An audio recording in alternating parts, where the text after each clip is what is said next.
नमस्कार दोस्तों, संडे चौपाल में आपका एक बार फिर स्वागत है। और दोस्तों, आज की चौपाल का पहला कमेंट हम ले रहे हैं अपने किसान दोस्त साहिद त्यागी जी का। सर, एसएसपी और यूरिया के साथ साफिलाइजर डाल सकते हैं क्या? तो दोस्तों, आप साफिलाइजर का प्रयोग यूरिया के साथ कीजिएगा, क्योंकि जो एसएसपी होता है उसके साथ करते हैं तो एसएसपी के रिजल्ट कम मिलते हैं। क्योंकि साफिलाइजर यूरिया के साथ जब प्रयोग होता है तो यूरिया का भी पूरा फ़ायदा मिलता है और साफिलाइजर का भी पूरा फ़ायदा मिलता है। यदि आप एसएसपी का प्रयोग गन्ने की फसल में करते हैं तो उसका मिट्टी में मिलना आवश्यक होता है, और एसएसपी पूरा काम मिट्टी में मिलने के बाद ही करता है। और यदि आप ऊपर से डाल देते हैं तो आपको एसएसपी का जो रिजल्ट है वो कम मिलेगा। तो आप इसका प्रयोग एसएसपी के साथ ना करके यूरिया के साथ कीजिएगा। और जब यूरिया की जगह एसएसपी के साथ करना चाहते हैं तो उस समय करें जब आप अपने खेत में मिट्टी चढ़ानी हो। दोस्तों, अगला कमेंट हम लेने से पहले आपसे अनुरोध करेंगे, यदि आप चैनल पर नए हैं या आपने अभी तक चैनल सब्सक्राइब नहीं किया है तो चैनल को सब्सक्राइब कीजिए और बेल आइकन के बटन को ऑल पर सेलेक्ट कीजिए। तो दोस्तों, अगला कमेंट हम ले रहे हैं वो है हमारे किसान दोस्त सत्यम जट। सर, मैंने अपना गन्ना 23 मार्च को बोया था, 8 से 10 फुट का हो गया है। मैंने उसकी बंधाई भी नहीं की है, वह अभी सही खड़ा है, परंतु गन्ने में टॉप बोरर अधिक है लग रहा है। उसमें क्या करा जाए? कोई खाद हो तो ज़रूर बताएं। तो दोस्तों, ये आपको ये बताना चाहिए कि आपने कौन सा इंसेक्टिसाइड, कौन सा कीटनाशक प्रयोग किया है। यदि आपने फर्टेरा प्रयोग कर लिया है या बर्टा को प्रयोग कर लिया है तो आपको कोई भी डालने की आवश्यकता नहीं है कीटनाशक। यदि आपने इनमें से कोई अभी तक प्रयोग नहीं किया है तो इन दोनों में से आप कोई सा भी प्रयोग कर सकते हैं, दोनों अच्छे हैं। और दोस्तों, प्रयोग करने से पहले आप इस बात पर ध्यान दें कि आपके खेत में टॉप बोररी है, कहीं इसकी जगह जो हमारा गन्ने का जो प्रमुख रोग इस समय चल रहा है पोका बोइंग, वो हो सकता है। क्योंकि ये पोका बोइंग है और टॉप बोरर है, इनके लक्षण लगभग एक जैसे होते हैं, इनमें थोड़ा अंतर होता है। और जो टॉप बोरर होता है उसमें भी गोप खराब होती है और उसको हम खींचते हैं तो हाथ में आ जाती है। और इसके साथ साथ एक पहचान और है, जो टॉप बोरर होता है तो गोब में छर्रे जैसे निशान यानी कि सुराख मिलते हैं। और जो पोका बोइंग है उसमें पत्तियों में सिकुड़न सी होती है, जैसे कपड़े को धोकर निचोड़ दिया जाए तो उसमें सिलवटें आ जाती हैं, सिकुड़न आ जाती हैं, इस प्रकार का आता है। यदि हम उस गोब को खींच कर देखते हैं तो वो खिंचती नहीं है आसानी से। तो इसकी पहचान करके वीडियो चैनल पर कई हैं, उन्हें देखकर आप पहचान कर सकते हैं, तभी आप किसी दवा का प्रयोग कीजिएगा और जो भी रोग हो उसका इलाज कीजिएगा। अगला कमेंट हम ले रहे हैं वो है हमारे किसान दोस्त गुरमीत सिंह। सर, पेडी गन्ने में बहुत अधिक खरपतवार हैं, इसमें पैराक्वाइट प्लस एट्राजिन डाल सकते हैं क्या?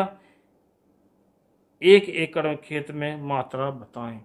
तो दोस्तों, पैराक्वाइट अगर आप प्रयोग करते हैं तो ये पैराक्वाइट एक ऐसी दवा है जो किसी भी हरी पत्ती पर पड़ती है तो वो नष्ट हो जाती है। घास के साथ आपका गन्ने का खेत भी खराब हो जाएगा। और यदि आपका जो गन्ना है 5 फीट पर है या इतनी चौड़ाई है, लाइन से लाइन की दूरी ज़्यादा है, तो उसमें आप गन्ने की पत्तियों से बचाकर स्प्रे करें तो आप कर सकते हैं, अन्यथा इसका प्रयोग बिल्कुल ना करें। और प्रयोग करना हो तो जो गार्ड आता है जो गन पर नोजल पर लगाने वाला, उसे लगाकर ये करें, क्योंकि गन्ने की पत्ती पर या तने पर इसका प्रयोग नहीं होना चाहिए। और यदि होता है तो ये बहुत नुकसान देता है। और एट्राजिन का आप प्रयोग कर सकते हैं, इसमें जो 2,4-D आती है 58% SL, उसका प्रयोग एट्राजिन के साथ मिलाकर कर सकते हैं। और दोस्तों, जो भी खरपतवार आपके खेत में है उनके अनुसार आप खरपतवार नाशक का इस्तेमाल कीजिए। अगला कमेंट हम ले रहे हैं वो है हमारे किसान दोस्त तेजेंद्र कुमार जी। सर, हमने गन्ने में फ्यूडान डाला था फिर भी टॉप बोरर ख़त्म नहीं हो रहा। तो दोस्तों, ये जो फ्यूडान है ये एक ऐसा जहर है, एक ऐसा कीटनाशक है कि ये सभी तरह के जो कीट हैं गन्ने में वो नष्ट हो जाते हैं। और टॉप बर्नर भी बिल्कुल ख़त्म हो जाता है। लेकिन बात घूम फिर कर वहीं आती है कि आपको चेक अवश्य कर लेना चाहिए या खेत किसी को दिखा लेना चाहिए कि आपके खेत में टॉप बर्नर के स्थान पर पोका बोइंग भी हो सकता है। अगला कमेंट हम ले रहे हैं, वो है हमारे किसान दोस्त अरुण कुमार जी। सर, धान में वर्टाको कितना डालें? तो धान में जो वर्टाको का आपको प्रयोग करना है वो 2.5 किलोग्राम प्रति एकड़ के हिसाब से करना है। और इसके बाद जो हमारा कमेंट अगला है वो है हमारे किसान दोस्त, वो हैं मोंटी। सर, 11 मिला को धान में कब डालें और क्या डोज है? तो 11 मिला का जो आप प्रयोग कर सकते हैं जब आपकी रोपाई हो जाए धान की, तो उसके 1 सप्ताह से लेकर 15 दिन तक अवश्य प्रयोग करना चाहिए। और इसका जो दूसरा प्रयोग है वो आपको 25 से 30 दिन पर करना चाहिए। और इन दोनों के जो अंतर रहना चाहिए वो 15 दिन का होना चाहिए। और दोस्तों, इसकी जो मात्रा है वो आप 25 किलोग्राम प्रति एकड़ के हिसाब से ले सकते हैं। और इसको आपको 2 बार में प्रयोग करना है, 12.5 किलो एक बार और 12.5 किलो बाद में। और इसका जो प्रयोग करने का जो तरीका है वो यही है कि इसे 2 बार में प्रयोग करें।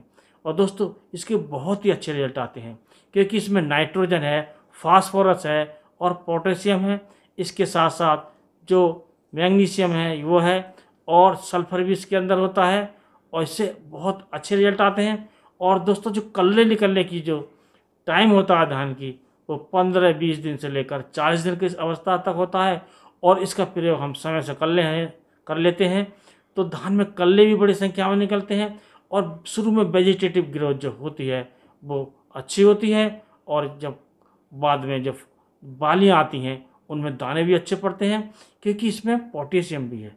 अगला कमेंट हम ले रहे हैं वो है हमारे किसान दोस्त दमेशंबर देवगन जी। सर, पोटास में जिंक सल्फेट मिला के छिड़काव कर सकते हैं, प्लीज़ बताएं। तो पोटास में हमें जिंक सल्फेट मिलाकर स्प्रे नहीं करना चाहिए। इनके अलग अलग हम स्प्रे करते हैं क्योंकि इनके जो हम अलग स्प्रे करेंगे तो हमको ज़्यादा रिजल्ट मिलेंगे। और पोटास का स्प्रे हमें जो 0050 है उसके रूप में करना चाहिए। और दोस्तों, इसके बाद जो हमारा अगला कमेंट जो हम ले रहे हैं वो है हमारे किसान दोस्त मिस्टर चौधरी साहब। गन्ने को अक्टूबर में काट कर पेडी फूट सकती है क्या? तो हाँ दोस्तों, यदि आप अक्टूबर में गन्ने की कटाई करते हैं तो भी फूटाव इसका पेडी का वो अच्छा हो सकता है क्योंकि उस समय जो टेम्परेचर होता है वो नॉर्मल होता है। और यदि हम नवंबर में करते हैं तो उसमें जो फुटाव है वो कम आता है क्योंकि ठंड में गन्ने का जो फुटाव है कम आता है। और इसमें जो बीमारी जो लगती है जैसे जो फंगस आती है वो दिसंबर में अगर हम करते हैं तो उसमें ज़्यादा आती है। एक काम करें, जब आप गन्ने की कटाई कर लें तो किसी फफूंदीनाशक दवा का प्रयोग आप अवश्य कर दें। जब आपका गन्ना कट जाए तो कटे हुए ठूंठ पर जो मूंडा होता है, जो जड़ें होती हैं, उन पर एक स्प्रे अवश्य कर दें। ऐसा करने से आपके गन्ने का फुटाव बहुत अच्छा होगा और पेडी गन्ना आपका बहुत अच्छा होगा, अच्छी पैदावार मिलेगी। इसके बाद अगला कमेंट हम ले रहे हैं वो है हमारे किसान दोस्त शैलेंद्र ढिल्लो जी। गन्ने में कल ही MOP 40 किलो पर एकड़ डाली है, ये काफ़ी है क्या? तो हाँ दोस्तों, ये बहुत ज़्यादा है, यानी कि ये काफ़ी है। हमें यदि MOP का प्रयोग कर लेते हैं, यदि हम बुवाई के समय कर लेते हैं तो इस समय जो MOP है वो 30 किलोग्राम पर्याप्त होती है। यदि आपने 40 किलोग्राम कर ली है तब भी इससे कोई नुकसान नहीं है। इसका आपको काफ़ी फ़ायदा मिलेगा, गन्ने की मोटाई भी बढ़ेगी और गन्ने की जो तना है वो विभिन्न रोगों से बचा रहेगा और गिरने से भी आपका गन्ना बचेगा। अगला कमेंट हम ले रहे हैं वो है हमारे किसान दोस्त प्रशांत कुमार।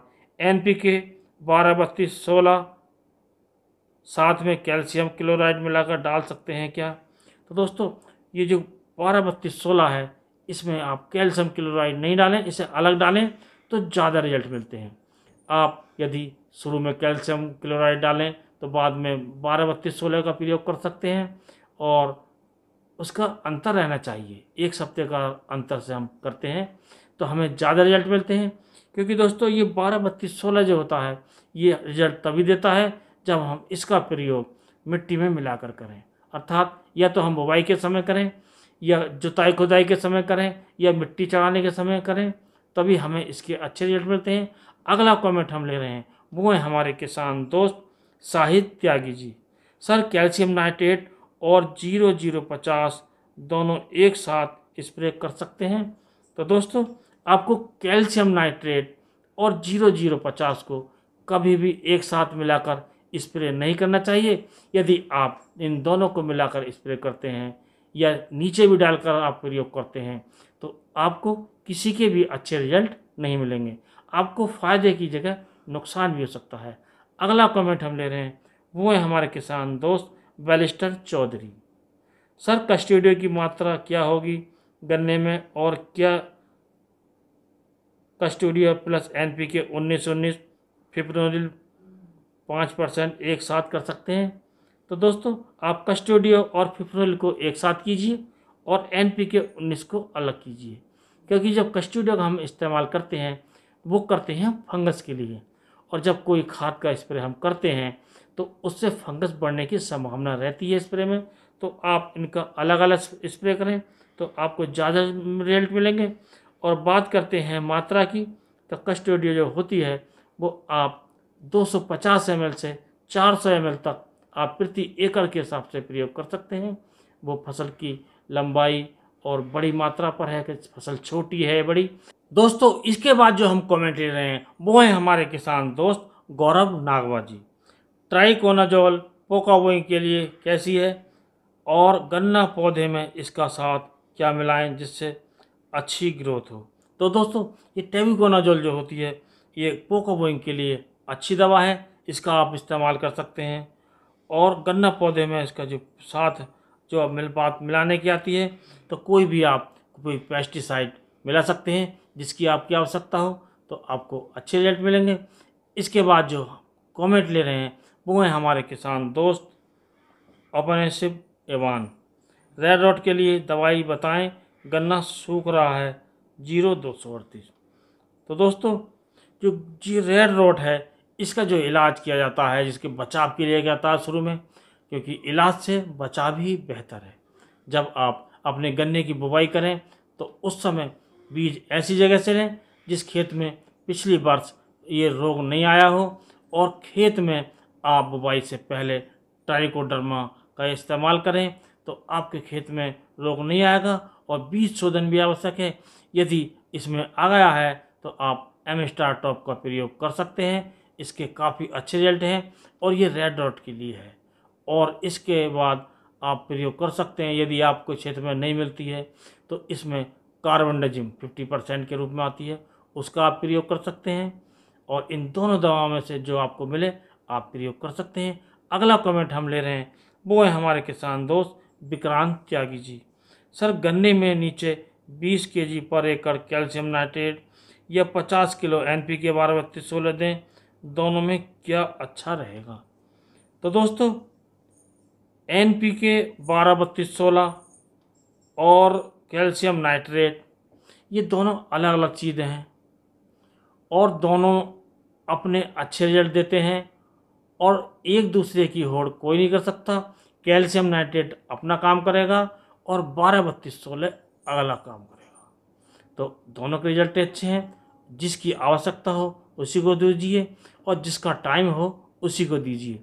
क्योंकि दोस्तों जो कैल्शियम नाइट्रेट है हम इसे मिट्टी में पर बिखेर के और सिंचाई करते हैं तब अच्छे रिजल्ट मिलते हैं, जबकि 12-32-16 है इसका प्रयोग मिट्टी में मिलाने पर ही करें तब ज़्यादा अच्छे रिजल्ट मिलते हैं। और ये तीन ही टाइम होते हैं हमारे पास गन्ने में, या तो हम बुवाई के समय करें या जुताई खुदाई के समय करें या फिर मिट्टी चढ़ाते समय करें, जबकि हम कैल्शियम नाइट्रेट का प्रयोग हम सीधे बिखेर कर भी कर सकते हैं। दोस्तों अब आती है बारी बड़े काम की बात की, और इसे काफ़ी ध्यान से सुनने की आवश्यकता है, क्योंकि दोस्तों इस समय जो हमारे खेतों में गन्ने में जो रोग आए हुए हैं वो दो रोग आए हुए हैं, एक है टॉप बरर और दूसरा है पोकाबोइंग।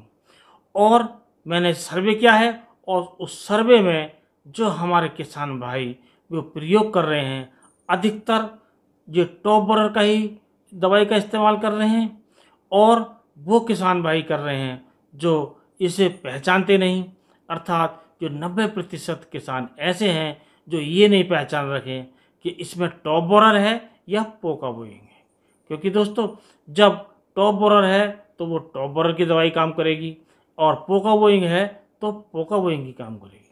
तो दोस्तों आप अपने खेत में अच्छे से निरीक्षण करें। यदि आपके पहचानने में नहीं आता है तो किसी विशेषज्ञ को बुलाकर अपने खेत की पहचान करें और उसके बाद ही दवाई लगाएं। क्योंकि दोस्तों बहुत से हमारे किसान भाई अनजाने में इसमें फटेरा लगा रहे हैं और उसमें वर्टाको लगा रहे हैं और कोई कोराजन भी लगा चुके हैं, और जब रोग कंट्रोल नहीं हो रहा है तो वो परेशान हैं। जबकि अधिकतर खेतों में पोका बोइंग का प्रकोप बहुत देखा गया है। पोका बोइंग हमारे खेतों में बुरी तरह फैला गया है, और दोनों के लक्षण एक जैसे ही होते हैं, लगभग थोड़ा सा अंतर होता है। जो पोका बोइंग होता है उसमें जो पहचान होती है, हमारे गन्ने की जो गोब की पत्तियां होती हैं हल्की सी पीली पड़नी शुरू हो जाती है नीचे से, और फिर बाद में वो सिकुड़नी शुरू हो जाती है। और वो सिकुड़न ऐसी होती है, सिलबटें ऐसी होती हैं जैसे कपड़े को धोकर उसे निचोड़ दिया गया हो। और जब हम उसे खींच कर देखते हैं गोब को, तो वो गोब आसानी से खिंचती नहीं है, और बाद में वो गोब आपस में उलझनी शुरू हो जाती है, वो टेढ़ी हो जाती है और उसमें उलझनी शुरू हो जाती है। और जो टॉप बोरर होता है उसकी एक खास पहचान है। जब आप गोब देखेंगे तो वो पीली सी तो मिलेगी, लेकिन साथ में उसमें छर्रे जैसे सुराख मिलेंगे, जैसे छर्रे द्वारा कर दिए हों उसमें छिद्र मिलेंगे। तब हमें पहचानना चाहिए कि इसमें टॉप बोरर है। और गोब को अगर हम खींच कर देखते हैं तो वो आसानी से खींचकर ऊपर आ जाती है।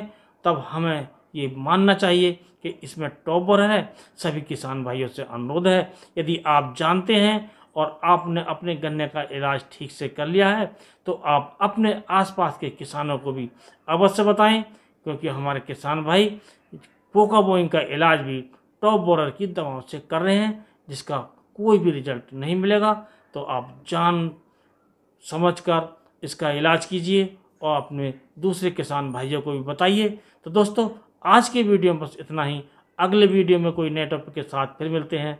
तब तक के लिए नमस्कार। सभी दोस्तों को एवरग्रीन बर्ड परिवार की तरफ से 15 अगस्त यानी कि स्वतंत्रता दिवस की हार्दिक शुभकामनाएं।